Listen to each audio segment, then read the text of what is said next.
Exercise 15.1 का question 23.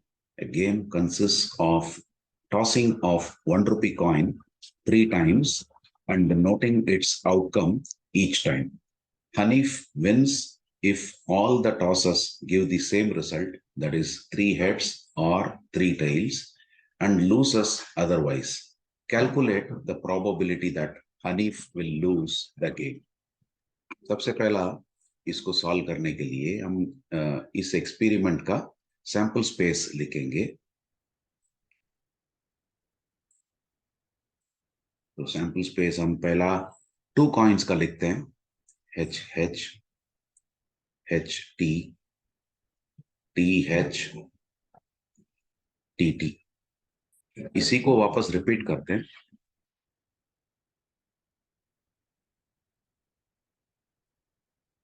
फिर पहला जो रो है उसमें एंड करने के लिए एच ऐड करते हैं, तो ये 3 कॉइन्स टॉसिंग का सैंपल स्पेस हो जाता है। अगला रो में टेल से एंड करते हैं,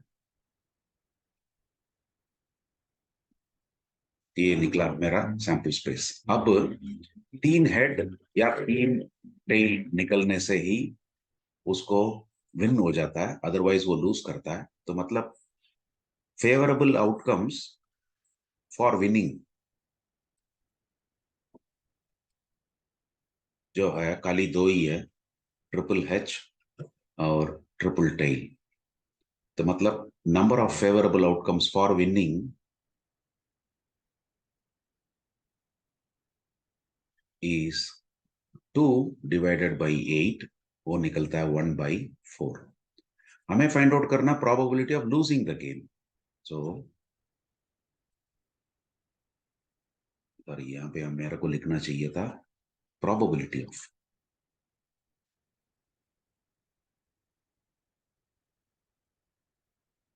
तो मतलब it implies that probability of Hanif losing the game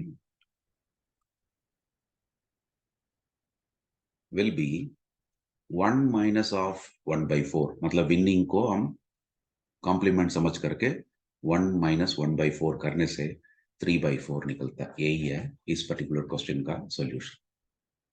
अब अगला हम 24 क्वेश्चन में जाएंगे। Question number 24, a die is thrown twice.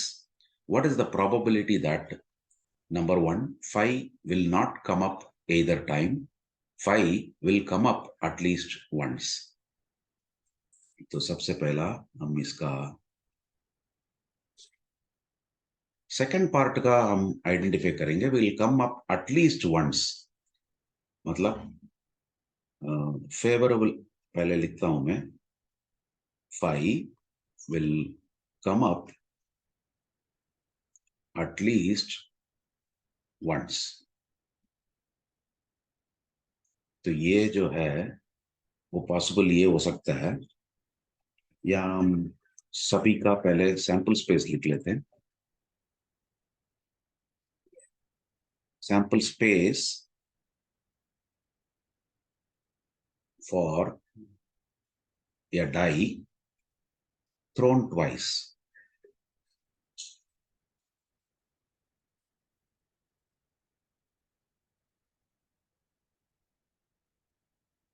इसको हम यस मान लेंगे। तो ये जो यस है वो निकलेगा हमारा 1,1, 1,2, 1,3, 1,4, 1,5, 1,6। अगला रो में हम लिखेंगे 2, 1, 2, 2, 2, 3, 2, 4, 2, 5,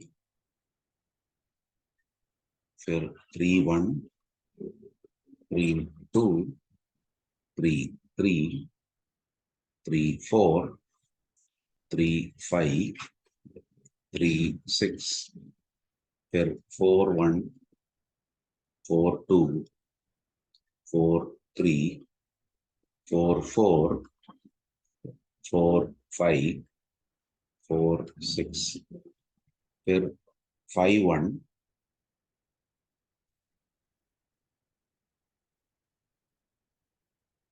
5 2, 5 3, 5 4, 5 5, 5 6.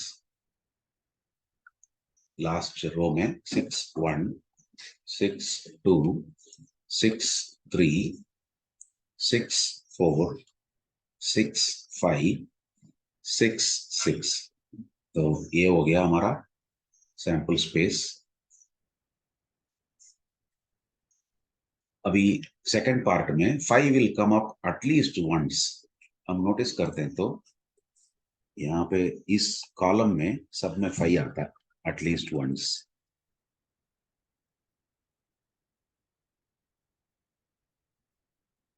इन सब में 5 तो एक ही बार, कम से कम एक बार आता है, और इस रो में भी 5 आ जाता है।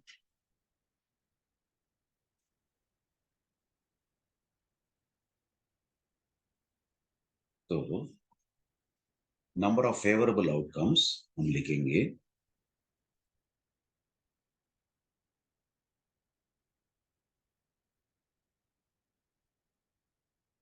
तो ये जो है 6 है, ये भी 6 है,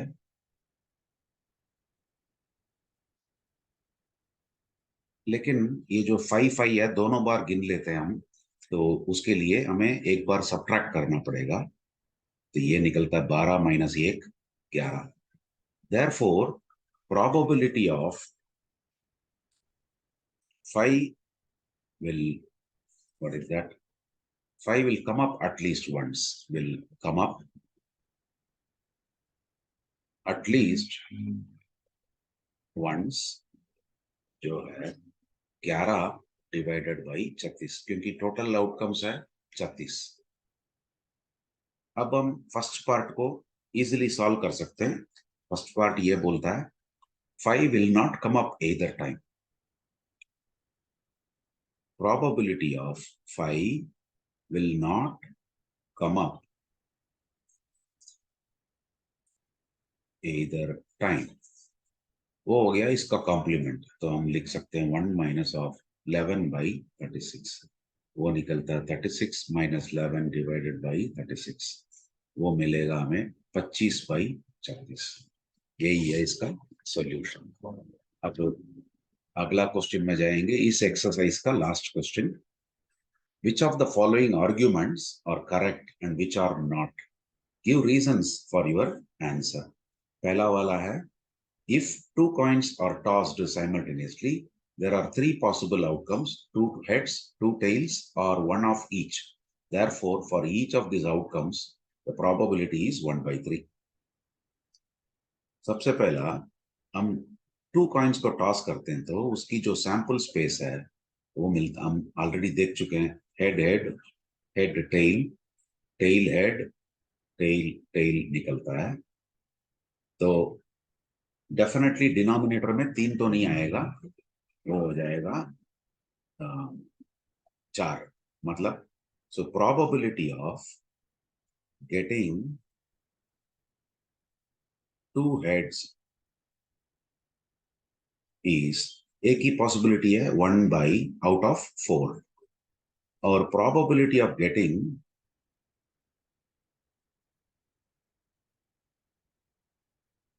वन ऑफ ईच, वो है, तो यहाँ पे वन ऑफ ईच माने ये HT TH, मतलब 2 पॉसिबिलिटीज है, 2/4 which is nothing but 1/2, और probability of getting two tails, वो भी जो है एक ही पॉसिबिलिटी है फेवरेबल, तो 1/4 निकलता है। therefore the statement is wrong. therefore the statement is, ये पहला वाला क्वेश्चन है, statement is incorrect. Second part देखेंगे क्या है। If a die is thrown, there are two possible outcomes: an odd number or an even number. Therefore, the probability of getting an odd number is 1/2. सबसे पहला इसका sample space लिखते हैं। Die throw करने से हमें मिलता है 1 या 2 या 3 या 4 या 5 या 6, और इसमें नंबर ऑफ इवन नंबर्स जो है 2 4 6 निकलता है। नंबर ऑफ ऑड नंबर्स जो है 1 3 या 5 निकलता है। Therefore, probability of getting an even number is, यहाँ पे number of outcomes, number of favorable outcomes इसमें 3 है, इसमें भी number of favorable outcomes 3। तो therefore यहाँ पे 3 divided by total outcomes 6 है, तो 1/2 निकलता है। Similarly, probability of getting an odd number,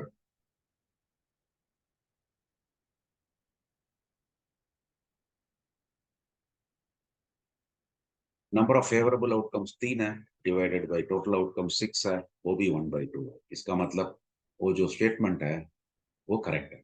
Therefore, the statement is correct।